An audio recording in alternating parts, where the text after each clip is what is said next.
Okay, what would Justin and Selena's higher selves say to one another if they had a chance to sit down and talk to each other?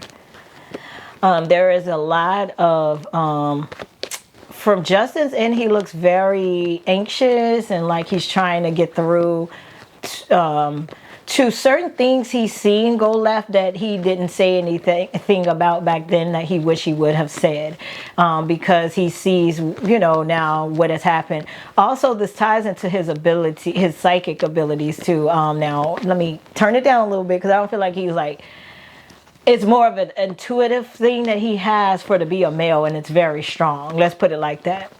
And I feel like at first he didn't do it, but then at a certain point when they were on and off, he started doing it, and she started thinking he was trying to manipulate her once he started to get serious about what he was trying to tell her regarding certain things he would pick up on intuitively. And at that time, she didn't know who to trust.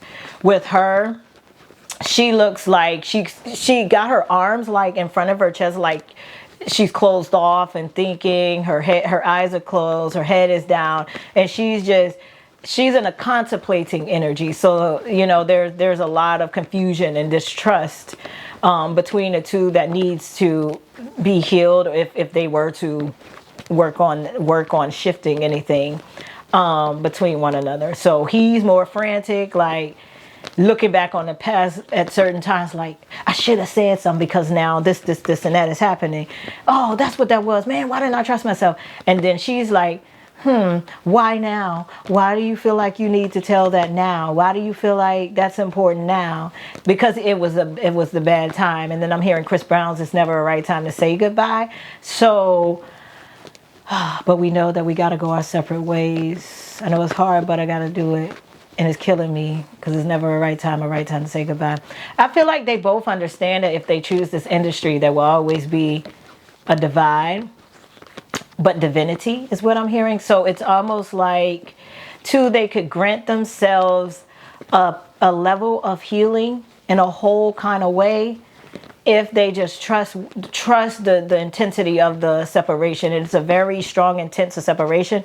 I'm tasting smoke, but through my nose. Like, I felt like I was blowing smoke out my nose, but it's like cigarette smoke. So, you know, anxiety runs high. But I think for Justin, it makes him act out like, you know, anxious, like the shakes, and it makes her come off as aloof or careless or dark and heavy, you know, like a closed off energy. So that's kind of like what their dynamic look like, and that's where it's stuck at. Excuse me, channeling regarding like where they are right now, and if they were to decide to like at least even be friends.